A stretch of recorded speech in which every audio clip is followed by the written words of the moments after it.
Amen. Acclame alors très fort. Très fort.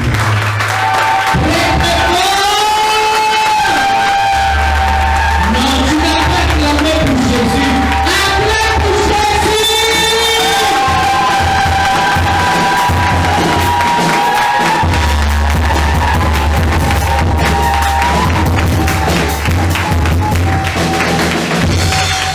Amen. Assieds-toi, mon bien-aimé. Assieds-toi. Gloire à Jésus. Je vous ai dit qu'aujourd'hui, c'est le Goliath de ta vie qui va, le Goliath de votre vie qui tombera. Peu importe la force ou la taille, la qualité de ce Goliath, il sera renversé aujourd'hui. Il sera déraciné aujourd'hui. Il sera démoli aujourd'hui. Même s'il a 10 mètres de hauteur, il ne pourra rien contre ton Dieu. Amen. Acclame encore très fort pour Jésus.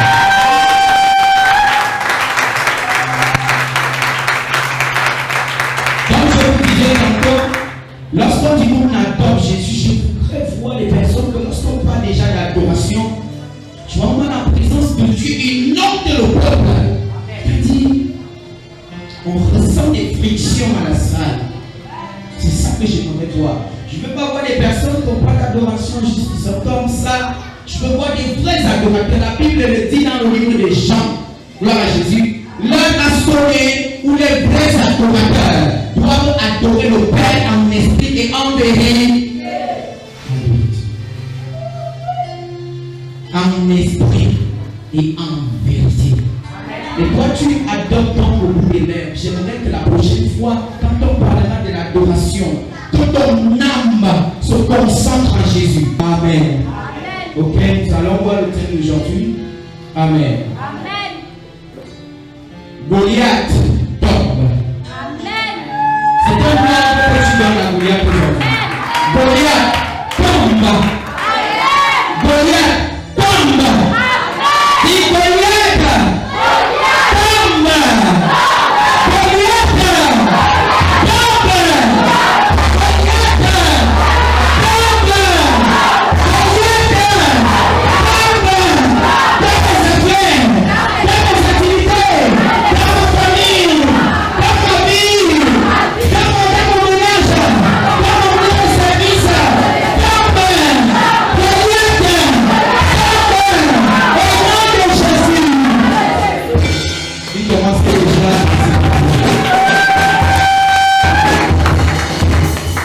Vous savez, David avait dit à Goliath, tu viens contre moi avec la lance d'épée de Javelot, mais moi, je viens contre toi au nom de l'Éternel des armées.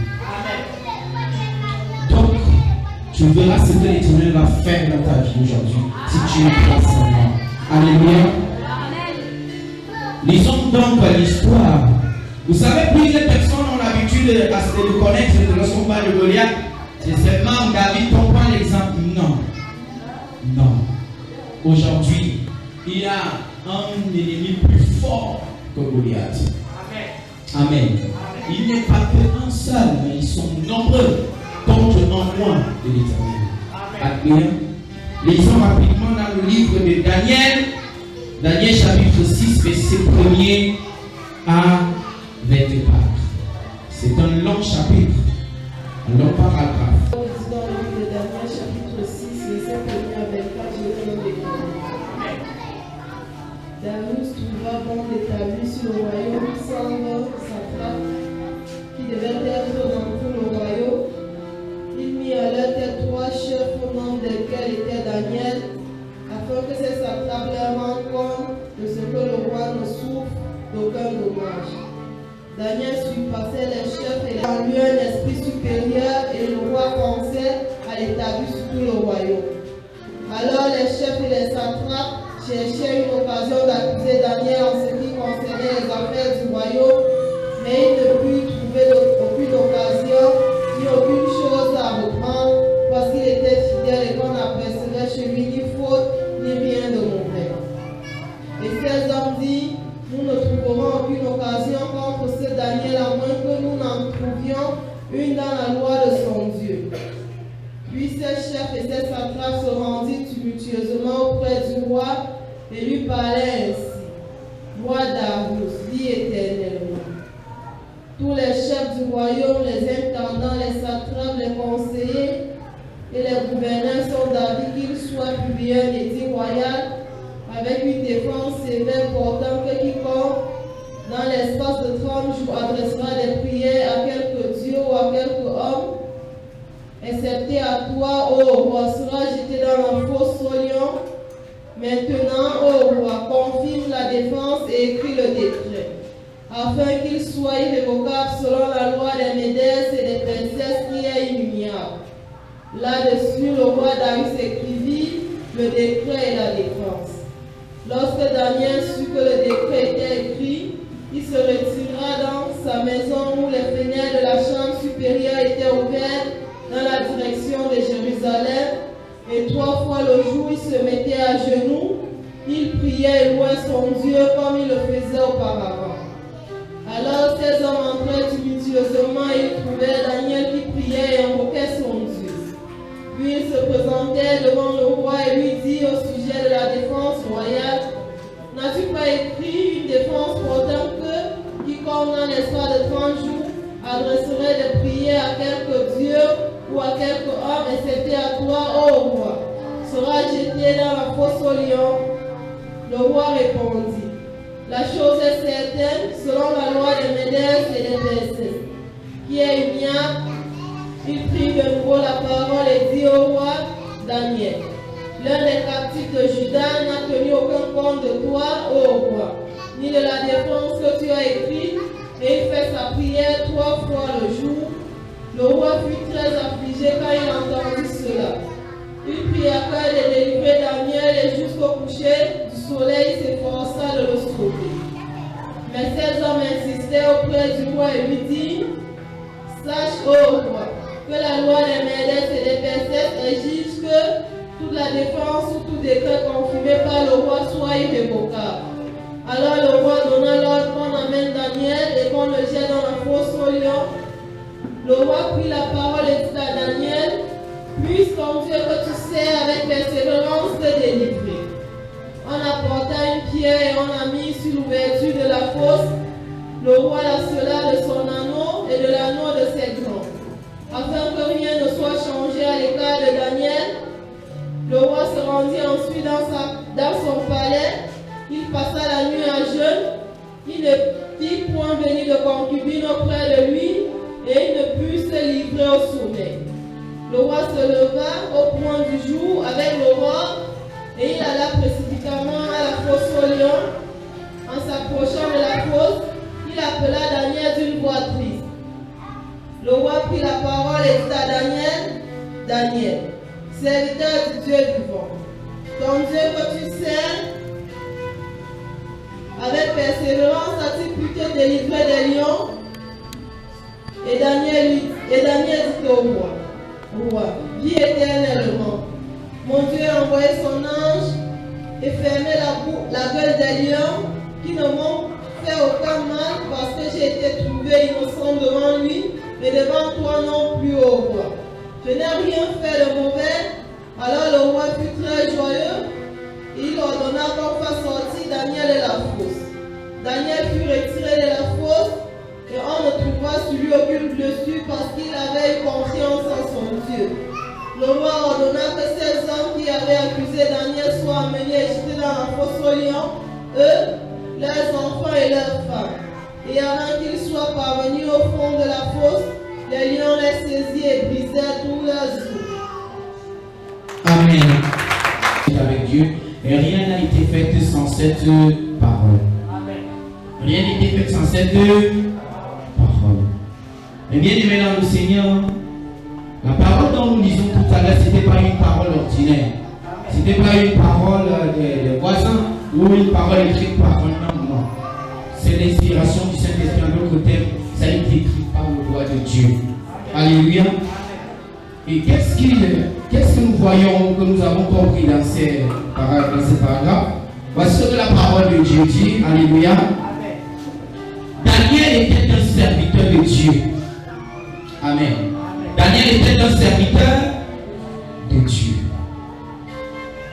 Avant d'ouvrir cette parenthèse, nous allons aller entre guillemets prendre la famille des personnes, dans les familles des personnes qui ont volé à la vie de Daniel. Dans verset 24, la parole de Dieu dit: le roi ordonna que ces hommes qui avaient accusé Daniel furent amenés et jetés dans la fosse aux lions, eux, leurs enfants et leurs femmes, et avant qu'ils fusent. Autant pour moi, on s'arrête là d'abord. Ce qui est plus important, ce sont les personnes qui ont été jetées. Le reste, c'est bien, mais pas pour le moment.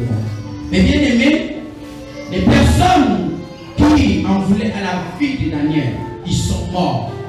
Y compris ceux qui étaient de leur famille. Mais bien aimé, toucher un serviteur de Dieu n'est pas du tout très bien. Ce n'est non plus du tout un peu bien. Un serviteur de Dieu est capable. Un serviteur de Dieu a la grâce. Que même si on le touche, même s'il ne parle pas, Dieu lui l'agit. Voilà Daniel qui était loin de Dieu. Mais les hommes ont comploté contre lui. Et à la fin, qu'est-ce que nous voyons? Toutes ces personnes qui ont comploté contre lui pour qu'il meure, tous sont morts. Mais bien aimés, y compris tous ceux qui les appartenaient, les enfants, les femmes. À cause de quoi ils ont touché un serviteur de Dieu. C'est comme si vous avez vu par exemple, on appelle comment Martinez Zogo. Martinez Zogo n'était ni colonel, ni capitaine, ni général. Mais lorsqu'on a touché ce homme, la loi a exigé la vengeance. Et lorsqu'on fouillait le fond, il y avait des gens qui tombaient, ils tombaient, on croyait que c'était une personne. On s'est retrouvé en train de voir plus de 10 ou 20 on ne peut même pas parler de tout cela qu'on a pu tuer là-dedans ou emprisonner là-dedans parce qu'il était très mort. C'est de cette façon. Lui n'était pas général, il n'était pas colonel. Mais bien aimé, lorsqu'on touche comme un général qui a reçu le décret par Dieu en disant: toi général, va délivrer mon peuple. Après, un petit soldat ou peut-être un autre général ou peut-être un petit sorcier quelque part vient pour venir déraciner ces derniers. Mon bien-aimé, nous salait c'est là-bas. Nous avons eu un autre général qui avait voulu être touché. Lorsqu'on voulait le toucher, il a dit: si je suis serviteur du Dieu, lui en créant, quand le feu tombe du ciel et que ça voulait voir. Là, le feu avait tué 50 personnes. Deuxième rang, 50 personnes encore, c'était qui le prophète Élie. Les prophètes sont des généraux que Dieu envoie pour sauver tout un peuple. Alors que tel, ils sont des colonels, des capitaines pour délivrer son peuple. Et maintenant, trop de jaloux cherchent à déraciner ces derniers afin de ne pas accomplir ce que Dieu il a planifié en leur faveur ou en faveur de ce peuple. Mais bien aimé, il est très dangereux de toucher ou de faire du mal à un nom de Dieu. C'est pour ça que Dieu a pris la peine d'avertir dans le livre de Psaume 105, verset 7, de toucher pour ma maison, ne faites pas de mal à mes prophètes. Parce qu'il savait que si tu tentais de le toucher, il réagit. Carte sur table, c'est automatique. Amen. Donc je voulais souligner cela pour faire comprendre au peuple. Ne sous-estimez jamais les hommes de Dieu, même si vous les voyez marcher à pied. Même si vous les voyez avec les babouches coupées, parce que vous ne connaissez pas le mandat ou le niveau de relation avec le Dieu. Daniel était un homme que tout le monde pouvait mépriser. Daniel était un homme que tout le monde pouvait parler pas n'importe comment. Gloire à Jésus. Mais quiconque le touchait mourrait. Quiconque le touchait, pas seulement la personne, mais ceux qui avec tout ce qui appartient. D'ailleurs, on efface tout. Alléluia. Donc, c'était un plein de paroles de connaissance et de sagesse. Alléluia. Je dois besoin de acclamer. Donc, je vais appeler le Dieu. Amen. Voici donc ce qui se passe. La Bible dit: Daniel priait Dieu. Et lorsqu'il priait Dieu, Dieu avait fait grâce d'être juge, en d'autres termes, d'être ministre en Israël ou parmi les pays étrangers. Là, à Jésus, tous ces pays étrangers, il était guide. Et maintenant, qu'est-ce qui se passe? Lorsqu'il était guide, en d'autres termes, leader, il y avait trois leaders qui étaient supérieurs aux autres leaders. On les appelait les sacras. Donc tous ces leaders c'était des sacras, mais il y avait 3 qui étaient plus supérieurs que les autres. Et Daniel était parmi les 3. Et si on cite même parmi les 3, il était le tout premier. Parce qu'aucune personne ne pouvait expliquer les rêves si ce n'était que Daniel. Amen. Gloire à Jésus. Maintenant, comme les jaloux, tous les autres satraps étaient tellement jaloux, ils savaient que si Daniel continue, Dieu va l'élever au-dessus de tout. Amen. Ils ont cherché à le tuer. J'aime bien la chanson de Kérosène qui venait de faire sortir. Il dit, toi tu crois que la grâce de Dieu, là où Dieu m'a élevé, c'est déjà limité, non tu te trompes. Dieu va même encore m'élever plus que ça. C'est encore même le début. Il va encore m'amener plus haut que tu ne peux imaginer. Amen. Mais bien aimé, j'ai aimé ce principe. C'est de même. Daniel était élevé. Mais maintenant, il y avait des jaloux qui voulaient le déraciner pour récupérer sa place. Amen. Gloire à Jésus. Alléluia. Et qu'est-ce qui s'est passé en conclusion? Ils ont dit, il faut qu'on crée la confusion entre lui et son Dieu. Là, on va l'atteindre. Parce qu'on savait que si on cherche à l'éclater, on ne va pas pouvoir. Si on cherche à le chercher dans l'obscurité, on ne va pas l'atteindre. Si on le cherche à trouver, on ne va pas l'atteindre. Il fallait maintenant lui mettre dans le fait accompli. Gloire à Jésus. Mais bien aimé dans le Seigneur, lorsque je dis que ce Goliath est plus fort et plus rusé autant pour moi que l'autre Goliath, c'est parce que ce Goliath, il ne travaille pas avec la force physique, mais avec la tête. Il a dit, il faut qu'on fasse un décret. Il faut qu'on voie le droit et qu'il décrète que personne ne doit adorer aucun autre Dieu. Pendant cette période, dans le bout de 1 mois, amen. Bien aimé, il savait très bien que Daniel prie 3 fois par jour. Il savait que Daniel priait sans cesse. Mais ils ont mis Daniel dans la confusion. Ils ne voulaient plus que Daniel prie, mais ils savaient très bien que Daniel devait prier. Amen. Ils savaient très bien cela. Amen. Amen. Mais bien aimé, avant Daniel priait 2 fois. Mais lorsqu'il a suivi ce décret, il a commencé à prier 3 fois. Amen. Donc vous dites quoi? Comme vous êtes en train de décréter que je dois pardonner mon Dieu, je vais même encore l'adorer plus que comme vous ne pouvez imaginer. Amen. C'est ce que tu devrais faire. Lorsque ton Goliath est fort, lorsque ton Goliath est plus profond que toi, commence à adorer ton Dieu plus qu'avant. Là tu verras comment ton Goliath sera ébranlé avant même que le temps ne finisse. Amen. Qu'est-ce qui se passe donc? Lorsque on avait décrété comme ça, Daniel a commencé à prier 3 fois par jour afin de pouvoir parler à son créateur, son maître qu'il envoie. Amen. Son chef de l'État qu'il avait envoyé. En conclusion, nous pouvons voir que Daniel en train de prier. Et le roi avait suivi ça. Qu'est-ce qu'il fallait faire? Il fallait tuer la personne qui priait. Amen. Daniel n'avait pas le choix, il a préféré la mort. Il n'a pas renié son Dieu parce qu'on devait le tuer. Je suis sûr que si c'était toi, tu devais d'abord cesser de prier. Eh, pardon, je préfère d'abord me reculer en attendant. Non, mon bien-aimé, meurs pour ton Dieu. Amen. Meurs pour ton Dieu. Amen. Meurs pour ton Dieu, parce que ton Dieu ne peut jamais te laisser tomber. Amen. Nous avons donc vu quoi? Lorsque Daniel a continué à grandir, mon frère, le temps a passé. On a arrêté Daniel pour lui mettre à la fosse au lion. Vous voyez l'ennemi de Daniel? Vous voyez son Goliath? 1. Les hommes. 2. Le roi. 3. Les lions. Il avait 3 adversaires costauds. Tandis que le Goliath de David, il était seulement géant. Amen. Amen. Mais celui-ci, 1. Il avait agi en sagesse. 2. Il a agi en grandeur. De quoi il a agi en brutalité. Amen. Daniel a donc laissé qu'on le jette à la fosse au lion. Il est entré à la fosse au lion. Alléluia. Il avait dit en lui-même, même si je marche dans la vallée de l'ombre de la mort, je ne crains pas. Car il est avec moi. Il savait que Dieu était avec lui. Il savait que Dieu ne pouvait pas l'abandonner. Si tu crois en cette soirée que Dieu ne peut pas t'abandonner, il ne t'abandonnera jamais. Si tu crois en cette soirée que Dieu ne peut jamais t'abandonner, il ne t'abandonnera jamais.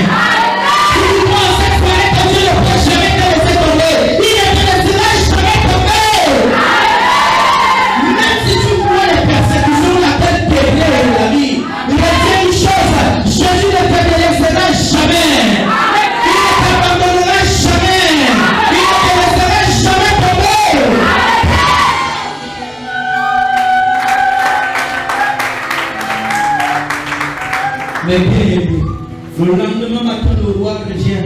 Il dit Daniel, avec la voix de tristesse. La voix de tristesse, la voix de pitié. Daniel. Oui, roi. Le roi s'est pris la boca. Ce sont les lions qui partent déjà dans le trou là. Daniel. Oui, roi. Je ne peux pas me rapprocher. Vous venez ouvrir ça. Oui. On ouvre les gueules. Il dit, mais c'est pas Daniel là-bas. Sors. On a retiré Daniel. Mais Daniel, c'est comment? Qu'est-ce qu'il y a passé? Tu fais encore bien les lions dorment même à côté de toi comme si c'était des amis. Il a dit, Dieu a envoyé son ange fermer la gueule des lions. Amen. Il y a tellement de moyens dans ta vie. Les gens ne vont pas cesser de parler à ton sujet. Donc, parce qu'ils voient qu'ils ne peuvent pas te vaincre physiquement, ils vont chercher à te vaincre physiquement. De quelle façon? Avec le sabotage. Oh, telle personne est mauvaise, telle personne est diabolique, telle personne est sorcière, telle personne est ci ou ça. On ne va pas cesser de m'en parler de toi parce qu'on veut te détruire. Bien-aimé, laisse-moi te donner mon modèle. Crois seulement que ton Dieu peut envoyer les anges pour fermer la gueule de tous ceux-là qui m'en parlent. Dis Seigneur, envoie des anges pour la bouche de tous ceux-là qui fait le chantage à mon nom. Ferme la bouche. Quand j'avais fermé la gueule des lions. Au nom de Jésus, c'est accompli si tu crois. Mais bien aimé dans le Seigneur, voilà la fête qui continue. Lorsque Daniel est sorti, on a dit, ok. Le roi dit, comme vous avez voulu tuer mon serviteur, mon digne fils, vous allez mourir. Allez, mais quelle est la force de lion? Y compris les enfants et les femmes et leurs frères. Tes ennemis là.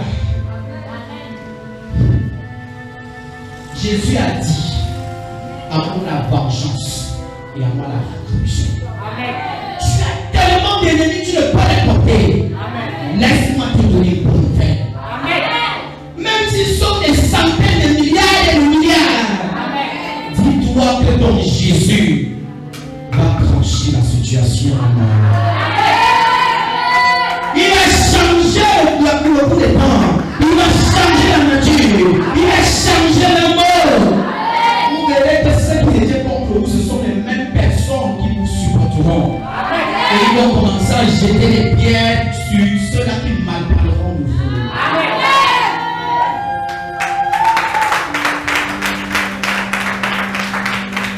Mais bien aimé dans le Seigneur, j'ai ton impression que tu peux comprendre. Ici, c'est la présence de Dieu. Et la foi agit, Jésus agit selon le degré de ta foi dans ta vie. La femme à la perte de sang avait dit seulement il me touche, je serai guéri. Le centenier avait dit si seulement il dit une parole, mon serviteur sera délivré. Amen. Alléluia. Bartimée avait dit si seulement il me regarde, je vais retrouver la vue. Gloire à Jésus. Lorsque Bartimée criait, il disait fils de David, aie pitié de moi. Si Jésus ne s'était pas retourné pour regarder Bartimée, il ne devait jamais dire à Bartimée, reçois la vue. Amen. Amen. Il a fallu qu'il se retourne pour le regarder. Toi donc, qu'est-ce que tu attends que Dieu fasse pour toi? Qu'est-ce que tu veux que Jésus fasse pour toi cette soirée? Tu veux la guérison? Tu veux la foi? Tu veux le mariage? Tu veux le travail? Tu veux quoi à la maison? Mais bien aimé, j'ai dit ce mois, nous avons 3 mois d'abondance. Amen. 3 mois d'abondance. 3 mois d'abondance. Je suis fatigué de voir mon peuple souffrir dans la pauvreté. Je suis fatigué de voir mon peuple souffrir dans la location. Tout le monde doit habiter chez soi, dans sa propre maison. Tout le monde doit avoir au moins une Yaris. J'ai déjà donné une Yaris à une personne, il reste 3 qui me regardent. Je ne donne pas en disant que voilà l'argent, on va acheter. Je dis pareil, le père a dit qu'il donne les Yaris aux gens. Bonsoir mon père. Il est suffit que vous donnez les Yaris. Moi j'ai pas la Yaris. Je ne donne pas comme ça. La Yaris, dans ce que je donne, je prophétise dans ta vie. Et quelqu'un d'autre, un bienfaiteur, quelqu'un peut pas le donner ça gratuitement.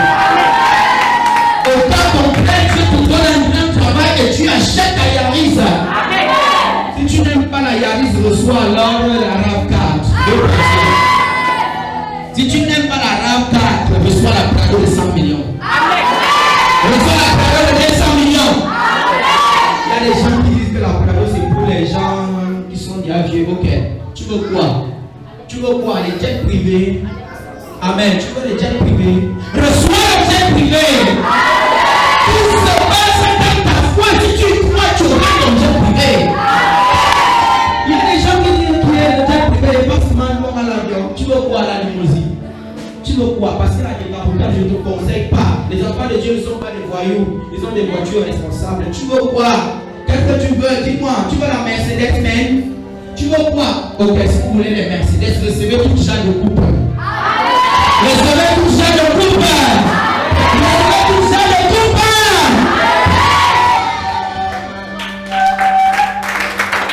Si tu veux la scalette, il y a des gens qui disent non, moi je veux la scalette, je veux le taxi. Reçois ta scalette. Reçois ta scalette au nom de Jésus. Reçois ta scalette au nom puissant de Jésus. Mais bien aimé dans le Seigneur, je te le dis en vérité, tes ennemis vont périr ce soir. Vous allez avoir voir les souris qui vont commencer à mourir. À partir de cette soirée, donc les cafards partout, donc les bruits que vous entendez quand vous posez des questions.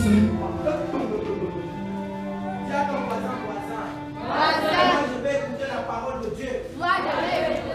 Je suis délivré. Parle.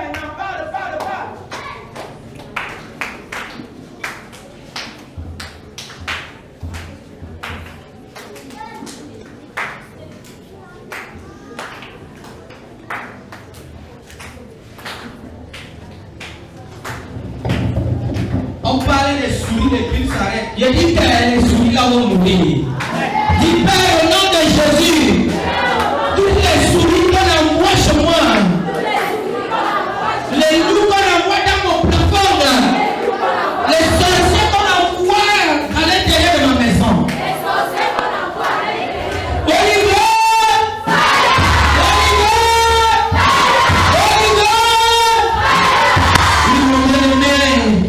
Vous savez une chose, les sorciers se disent être très sages et très forts, mais ils oublient une chose, toi tu as un Dieu qui est partout à la fois, au même moment et à la même seconde. Amen. Alléluia. Amen. Tu es là, tu ne fais que pleurer. Oh ma vie ne me donne pas, oh ma vie c'est si j'ai trop d'ennemis, les gens ne veulent même pas me voir, les gens s'y savent ça. On cherche à arracher tout ce qui t'appartient, laisse-moi te le dire. On a cherché à arracher la place de Daniel, mais on ne s'en a pas pu. Plusieurs personnes combattent ton existence dans ton lieu de travail. Plusieurs personnes combattent ton existence là où tu habites. Il y a déjà une partie de son terrain, mais il va encore prendre plus. Dis que ça doit s'arrêter. Le Dieu juge déjà là. Vous avez des ennemis dans vos maisons. Ça peut être vos maris, ça peut être vos beaux-pères, ça peut être vos belles-soeurs, ça peut être vos collègues. Vous avez tellement d'ennemis. Ne dites pas que c'est ma belle-soeur. Ne déteste pas. C'est grâce à cet amour que tu vas réussir à obtenir ce dont on parle de victoire. Amen. Et car cela le tient, Jésus lui-même l'a dit, l'homme va prévenir une personne de sa famille. Un sorcier vient de Dieu pour te toucher, c'est quelqu'un de ta famille qui t'a vendu. Si un sorcier vient de Dieu pour t'atteindre, c'est quelqu'un de ta famille qui t'a vendu. Alléluia. Mais bien aimé, dit ça doit cesser. Ça doit s'arrêter. C'est même pour avec cette histoire de location. Une cotisation qui ne finit jamais. Tu cotises et tu ne reçois pas. Ça doit s'arrêter. Ça doit s'arrêter. Dis Père au nom de Jésus. Quel que soit le nombre de mes adversaires, je suis libéré.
de prier, là, je me pose des questions si tu comprends même ce dont nous parlions. Bon, si ceux qui veulent rester en location, ne priez même pas. Ceux qui veulent partir dans la maison, priez. Et ceux qui disent à moi, j'ai dans ma maison, il fait encore quoi, il n'a pas besoin. Mon ami, tu ne connais rien. Moi, je ne peux pas accepter habiter dans une petite maison. J'ai déjà la photo de ma maison. Viens. Oh, vraiment. Oh, je vais vous montrer ça après le culte. Attends, ça va. Je vais vous montrer ça après le culte. Parce qu'on dirait qu'on ne peut pas couper. Je vais vous montrer ça après le culte. J'ai déjà pris la coupe de ma maison. La maison blanche de paix, choco. C'est au moins, si c'est peu, c'est près d'1 milliard de francs, même 1 milliard si on peut dire. Donc, toi qui es là, tu ne peux pas dire, ah, j'ai déjà ma location, j'ai déjà ma maison, c'est rien, tu m'as donné un petit studio, ça me suffit. Dieu aime les visionnaires. Dieu aime ceux qui ont la vision. Je vous ai dit dimanche que Dieu n'aime pas les paresseux. Dieu aime ceux qui bossent pour faire croire que ce qu'il les a donné. Donc, j'aimerais que tu dises, Père, au nom de Jésus, tout esprit de l'innovation, je prends l'autorité et je le prie dans ma vie. Au nom de Jésus, commence à parler l'esprit de l'innovation. Valide-moi la location de la vie. Valide-moi cette location. Valide-moi cet esprit de location. Cette location de ça. Valide-moi cet esprit.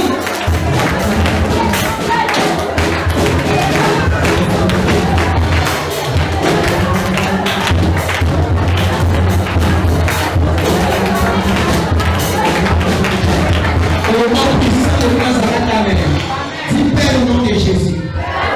Il y a un Goliath dans ma vie. Je ne sais pas de quel Goliath il s'agit. Ou c'est la pauvreté, ou c'est le chômage, ou c'est le célibat, ou c'est le rejet, ou ce sont des échecs, ou c'est le non-accomplissement. Mon bref Seigneur, je n'arrive pas à distinguer, mais toi tu connais, car rien ne se cache devant ta face. Délivre-moi, Seigneur. Au nom de Jésus, je prends l'autorité contre tout Goliath qui est devant mon visage, qui est devant moi. Je prends l'autorité et je le déraciне. Au nom de Jésus. Allez, déracine-moi ce Goliath. Déracine-moi ce Goliath. Quelle que soit la forme de ce Goliath, déracine-le. Quelle que soit la qualité de ce Goliath, déracine-le. Quelle que soit la valeur de ce Goliath, déracine-le. Quelle que soit la façon dont le Goliath est venu dans ta vie, déracine-moi ce Goliath.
Dis Seigneur, je crois en toi et je crois que tu peux me délivrer du filet de Lazare, de la peste et des ravages.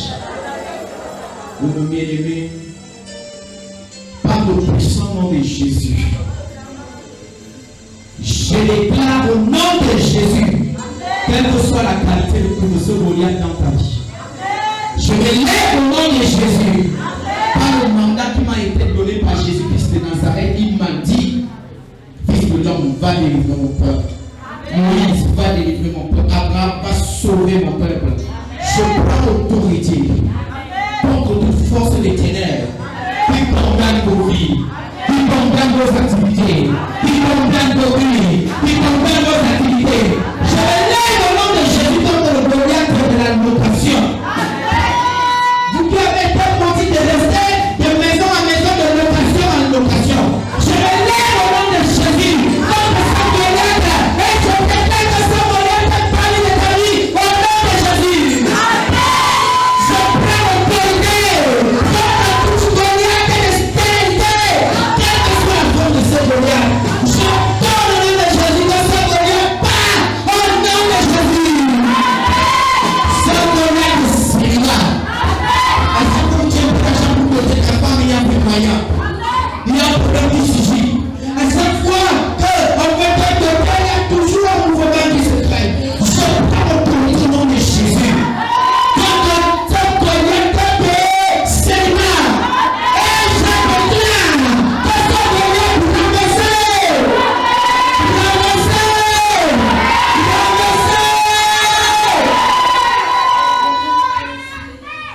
le Goliath d'échec, rejet, non-accomplissement. Toi qui es rejeté par tous les hommes. Toi qui n'as jamais accompli tes destins à cause de pasteur Goliath en train de briller dans ta vie. Je déclare, je déclare, je déclare, je déclare, pour le Seigneur, je déclare, quand le Goliath de ta vie part, il y a des gens qui ont des pistes au niveau du ventre, du bas-ventre, des pistes, des myomes, d'autres qui ont la perte de sang, comme la femme a la perte de sang. D'autres qui sont dans les homosexuels, d'autres qui ont des blocages au niveau des parties intimes, d'autres qui sont totalement couverts à ne jamais connaître la femme parce qu'ils sont impuissants, d'autres qui sont également liés, attachés par les forces mystiques. Par le puissant nom de Jésus, je me lève contre toute Goliath qu'il y a dans votre vie. Je me lève au nom de Jésus contre tous ces Goliaths, ces esprits qui vous entraînent dans les homosexuels, ces esprits qui vous entraînent dans la stérilité, ces esprits qui vous entraînent à être impuissants, ces esprits qui vous entraînent dans le célibat. Je commande par le puissant nom de Jésus que cet esprit part. Vous tous êtes menacés par un esprit de mort quelconque. Je déclare que cet esprit de mort part. Toi, par la perte de sang, reçois ta délivrance. Reçois ta délivrance. Reçois ta délivrance. Toi, ton ami des eaux dans le ventre, reçois ta guérison. Reçois ta délivrance. Reçois ta délivrance. Reçois ta délivrance. Reçois ta délivrance. Reçois ta délivrance. Reçois ta délivrance. Donc, on a attaché des bras par des fils barbelés sataniques. Je déclare que tu sois totalement libéré maintenant. Libéré maintenant. Libéré maintenant. Libéré maintenant. Je vais souffler la salle. Ça va, le souffle là va apporter le cri du lion. Ce cri du lion va consumer et manger toute qualité de Goliath qu'il y a dans votre vie. Dis Père au nom de Jésus. En ton nom. Je prie pour que je sois sauvé. Dis Jésus! Une fois, deuxième fois, dis Jésus!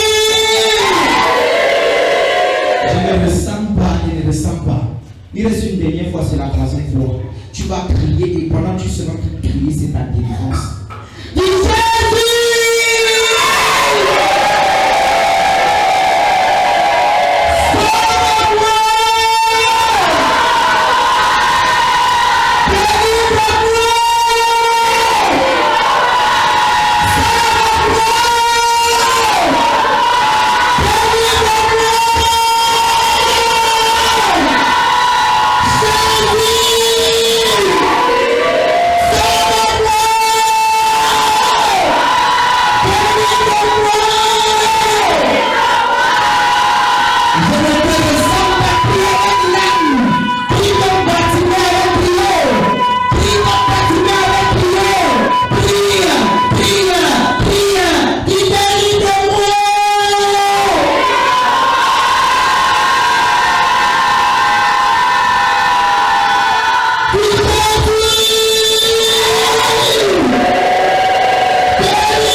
arrête ça seulement physiquement, spirituellement. Elle a foi. Dis Seigneur, pour la femme baptiste, j'arrête ce moment. Allez, saisis maintenant, saisis. Saisis avec foi. Reçois ta délivrance. Reçois ta guérison. Reçois ta délivrance. Reçois ta guérison. Reçois ta délivrance. Toi qui arrêtes ce manteau avec foi. Toi qui arrêtes ce manteau avec foi. La robe blanche de Jésus. Reçois la guérison. La toux sèche pas. La toux ne vit pas. Quelle que soit la qualité de cette toux, ça part. La maladie part. Les échecs partent. Tu reçois la délivrance. Tu reçois la délivrance. Tu reçois la délivrance. Tu reçois la délivrance. Tu reçois la délivrance. Tu reçois la délivrance. Tu reçois la délivrance.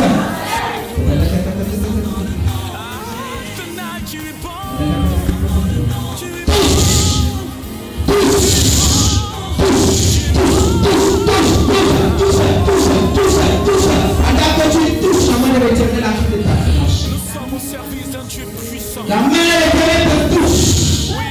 La puissance qui dégage en Jésus te restaure. Elle te guérit. Elle te restaure. Elle te guérit. Elle te restaure. Elle te guérit. Elle te restaure. Elle te guérit. Elle te restaure. Elle te guérit. Elle te restaure. Elle te guérit.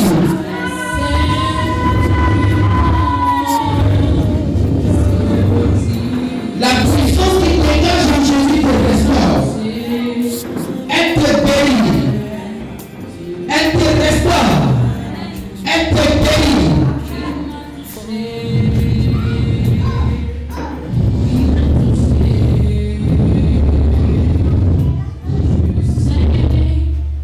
Elle te restaure et te guérit.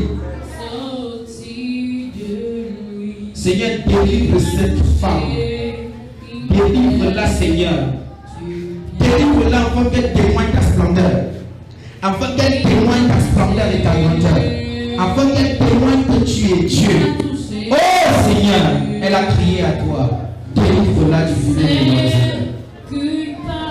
Tu es restauré. La main de l'Éternel te touche. Elle te touche. Elle te touche. Elle te touche. Elle te touche. Il m'a touché. Je sais qu'une parole sortit de lui. Crie à Jésus. Il m'a fait. Pendant que tu es en train de prier à Jésus, te restaure. Oh Seigneur, ces clous. Ces clous qui ont été liés, scellés dans la vie de cet enfant, par la puissance de ton Esprit Saint.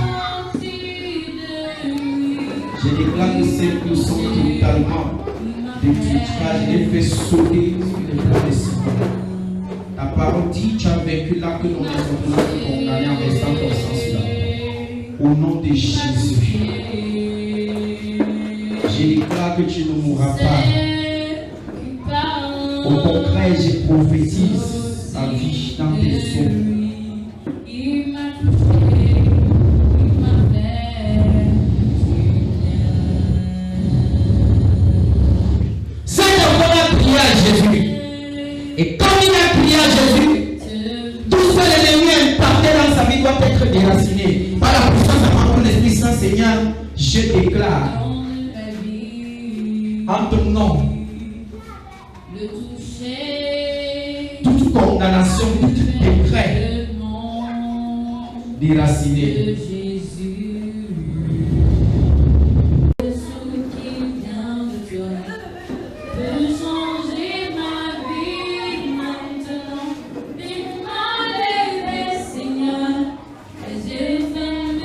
J'ai dit tu ne mourras pas. À cause de ta fidélité dans ce ministère, quel que soit ton degré de foi, je proclame ta guérison au nom de Jésus. Je proclame ta guérison au nom de Jésus. Je proclame ta guérison au nom de Jésus. mal de dos bras, le mal de reins, le mal de ventre, le mal de bas-ventre, tout ce que l'ennemi a scellé et lié dans ta vie, tout cela est totalement révoqué. Révoqué au nom de Jésus.